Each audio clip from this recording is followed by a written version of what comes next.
43, 44, 45. Yeah, it's your boy Crypto Blood, and welcome to another episode of My Two Satoshis. It is October 1st, first of the month. Shout out to my man, Mr. Meow, for this song. Listen, I have in my life never heard a song that literally just counts from 41 to 49. That's what we're playing today. It's got over 2 million views. Never even heard this song.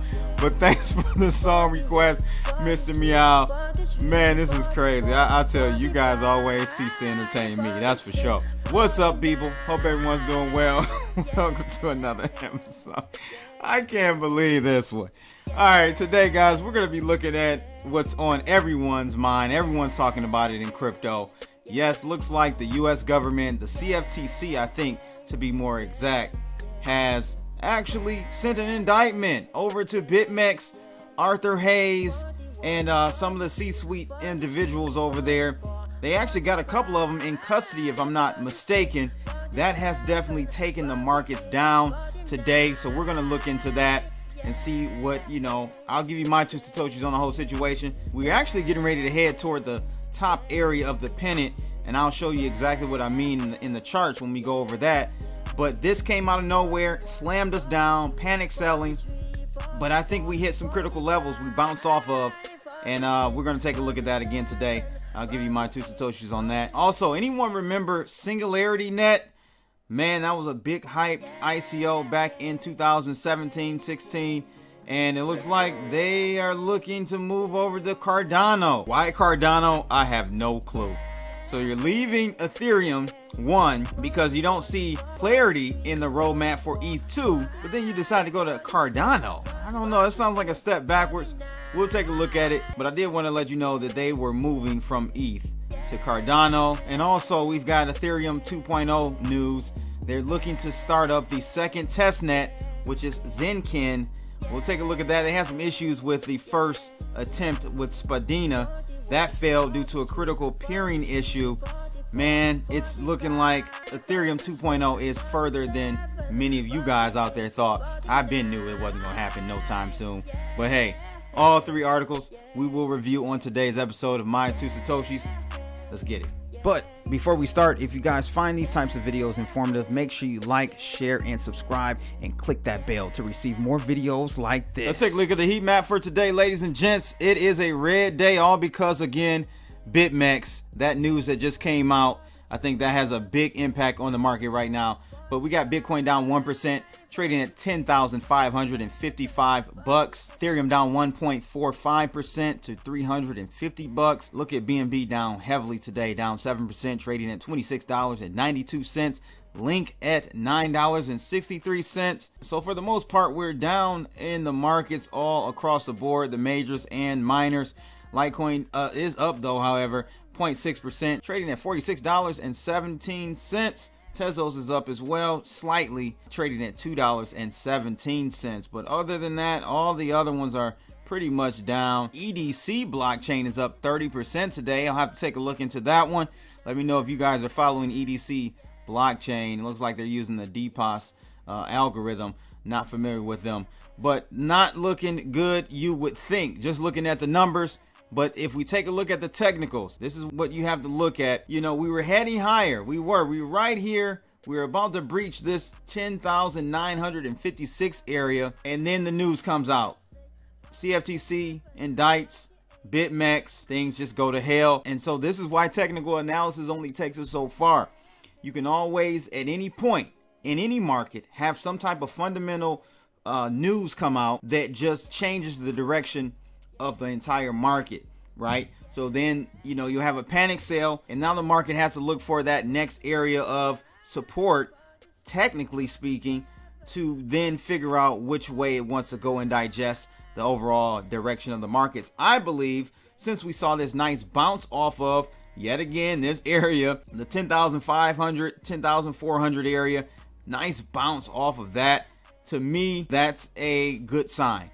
That is a good sign. And really, even if we drop back below here, which is not ideal at all, but even if we do, we have one extra layer of protection. That is this trend line here at 10,200, 10,100 area. That is still the final and major support area for us in the markets. But I believe this sell-off is solely because of the news that came out that we're going to cover here in a minute. But I wouldn't be too worried as long as we stay above this 10,400 area. We should be good once the market digests everything we're seeing here with this news article, and we get back to an overall macro trend in Bitcoin, which I still think is up. Let me know your thoughts in the comments below. But let's take a look at Singularity. I remember SingularityNET many years ago. A lot of hype around this project, and I, kind of tapered off once we hit the bear market. I didn't even pay any more attention to it. But they are leaving Ethereum's platform because of lack of clarity for Ethereum 2.0. I don't blame them on the leaving Ethereum for lack of clarity, but I don't understand their decision to go from Ethereum to Cardano, which is even less battle tested. I just don't get it. But it says here, SingularityNET, a decentralized platform for AI apps, has announced its plans to move a significant portion of its network from Ethereum to the IOHK-led Cardano blockchain in the wake of Cardano's upcoming updates that include the Plutus smart contracts framework. The firm said as part of the detailed announcement, the platform also highlighted the importance of security in the world of decentralized applications. This was especially notable since SingularityNET's release came on the back of KuCoin's hack, a security incident that resulted in the theft of more than 40 million AGI tokens. While clarifying that KuCoin's hack was not the motivation for the SingularityNET Cardano collaboration, they did say that the careful layering of levels of abstraction in the Cardano design is also relevant here, as it strictly limits the type of hacks and attacks that can be done in various contexts. However, SingularityNET was quick to caution that putting the platform on Cardano would not prevent exchanges from being hacked. Instead, if done right, it would allow the firm to get more clarity and remedies to attacks. It also added that both Cardano and SingularityNET were in fact discussing a collaboration well before the aforementioned hack. And they then cite another detail in the announcement, guys, is saying the speed and cost issues with Ethereum blockchain and the lack of clarity around the Ethereum 2.0 upgrade were major reasons why the firm looked for an alternative. The firm added, the ambitious Ethereum 2.0 design holds promise, but the timing of the rollout of different aspects of this next generation Ethereum remains unclear, along with many of the practical particulars. I'm gonna tell you right now, and I've been telling you guys, those who have been following me for over at least a year now, know I've been firm on saying Ethereum 2.0 was nowhere near completion and ready to roll out. I always make the analogy of Ethereum moving from proof of work to proof of stake is like trying to change a car's transmission while the engine is running. It's just going to be a very challenging task, in my opinion, and that's why the only hedge or bet on Ethereum I'm going to have is that 32 ETH. That's it, nothing more. Just in case they do bring it themselves over to the other side with no hiccups, I can benefit from at least having a node run on Ethereum 2.0.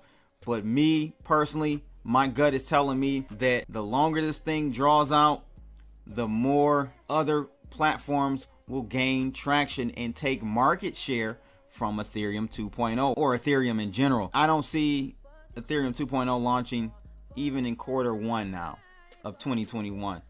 We'll see. But let's say we go out Q2, Q3, we're still not ETH 2.0. I think you're going to start to see a really heavy acceleration away from Ethereum to other platforms that are obviously better. There are a list of them. I'm not going to shill any of them. You know them. There are a lot that are better. Okay, so we'll see if the trend continues with more companies and projects leaving Ethereum. This one guy says, this is amazing. Current speed and cost issues with the Ethereum blockchain will bring more on board. ADA for the win. But there was a rebuttal here. Cardano still way too slow for an AGI network. Needs Solana at least. Yeah, them going to Cardano just does not make any sense. Any sense at all. Hasn't been battle tested, hasn't been in the wild. It's still a lot of incomplete portions to the Cardano network, and their speed is really not up to par. I don't know what's going on with Singularity on that tip. And speaking of Ethereum, we have them trying to take another stab at the second testnet on Ethereum 2.0. It is the Zenkin testnet. that will be launching October 12th. Ethereum Foundation researcher Danny Ryan said, primarily looking for a clean client release process and minimum headaches for users with Zinkin. The dress rehearsal test nets were created to give Ethereum stakeholders another practice run at moving ETH into the ETH 2.0 deposit contract, which is a necessary step before the new blockchain actually starts. Spadina actually hit a snag due to a configuration parameter issue on the Prismatic Labs Prism client. I talked about this a couple of months ago, the team said in a post-mortem. Ryan added the dress rehearsals load was tilted unfavorably toward Prism, which took a lion's share of the testnet's users. The same issue, stakers picking Prism over the 4 other available ETH 2.0 clients, also presented itself during August's Mandala testnet. And it looks like we're having that issue yet again because Mandala is still the most dominant one. They have 5 test nodes, but just one of them is being used by the vast majority of nodes. And despite a week-long network crash in August, due to the small bug in Prism, guys, that client is still being used by 60% of the network. That's way more than enough to take the whole network down. As of knocking off only 30% of the nodes, it's sufficient to prevent Ethereum 2.0 from finalizing. A lot of issues still going on, which shouldn't be, a surprise. I'm not looking for them to have a flawless rollout. I'm just saying that their expectations that they've set on their own, they put this out in the public. Their expectations, I think, are a little too lofty. We'll see. You guys let me know your thoughts. Ethereum will be killed by its own success. Meaning if we have another DeFi wave and things start freezing up again like we had a couple of weeks ago, if we sustain that type of stuff, it won't be long before people just give up. I almost rage quit a couple of times during the peak in the Ethereum DeFi boom, and I'm not going to go through that again. I'm just letting you know. So let me know your thoughts on where you think Ethereum will be. Will they eventually release Ethereum 2.0 this year? Or will it be in Q2, Q4, Q3, or whatever of next year? Let me know your thoughts in the comments below. I would love to have that discussion with you. Lastly, yes, the boy Arthur Hayes and Bitmex have been indicted. Looks like Arthur Hayes and other Bitmex executives have been indicted for violating the Bank Secrecy Act, which this claim was issued by Attorney's Office for the Southern District of New York. Of course, New York. Arthur Hayes and a few others were charged for willfully failing to establish, implement, and maintain an adequate anti-money laundering program, AML. The acting Manhattan U.S. Attorney Audrey Strauss said Bitmex has not met its obligations to drive out crime and corruption. He added, as alleged, these defendants flouted that obligation and undertook to operate a purportedly offshore crypto exchange while willfully failing to implement and maintain even basic anti-money laundering policies. In so doing, they allegedly allowed Bitmex to operate as a platform in the shadows of the financial markets. One defendant went as far as to brag the company incorporated in a jurisdiction outside the U.S. because bribing regulators in that jurisdiction costs just a coconut. And as I've stated, the CFTC actually filed the charges against Bitmex and its founders. Bitmex reportedly holds about $2 billion worth of Bitcoin, and the price, of course, as you guys saw and I talked about just a minute ago, the price fell drastically on the news of this. So one of the issues that they're talking about, guys, is the fact that if this indictment is going to somehow immobilize the funds, right? They got one person over there, I think, actually in custody from Bitmex. They use a 3/4 multi-sig setup at 9 a.m. tomorrow ET, Eastern Standard Time. We'll see what happens if people are able to actually do their withdrawals or if the funds will be immobile. Carter also noted that if multiple founders are in custody and out of commission, then it could create issues for users trying to withdraw funds, although it sounds like withdrawals are already being processed. Jameson Lopp said, now we get to see if Bitmex's multi-sig setup is nation state resistant. Yeah, we'll see. We'll definitely see what happens in the morning. But to me, I don't even think this is a major issue. Let's say that people aren't able to withdraw their funds tomorrow because of some of the guys are locked up right now. That actually takes supply of Bitcoin out of the market. So theoretically, that should increase the price of Bitcoin. Of course, that's rationally speaking, right? Markets are irrational in many cases. So we may see panic and more sell-off.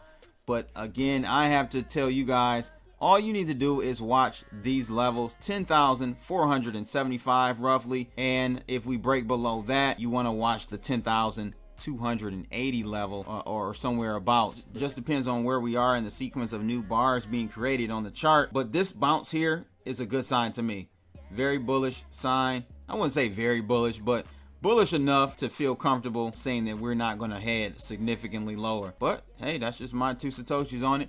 Make sure you guys leave yours in the comments below. And shout out again to Mr. Meow for this song request. I don't know what we have come to, people. 2 million views on a song that just counts from 41 to 49. Well, it's your boy Crypto Blood. Make sure you guys like, share, and subscribe, and click that bell to receive more videos like this. Make sure you join the YouTube membership room as well. Shout out to Mr. Meow. He's been a member for over 5 months now. Thanks for the support. It's your boy Crypto Blood. I'm out of here. Holla!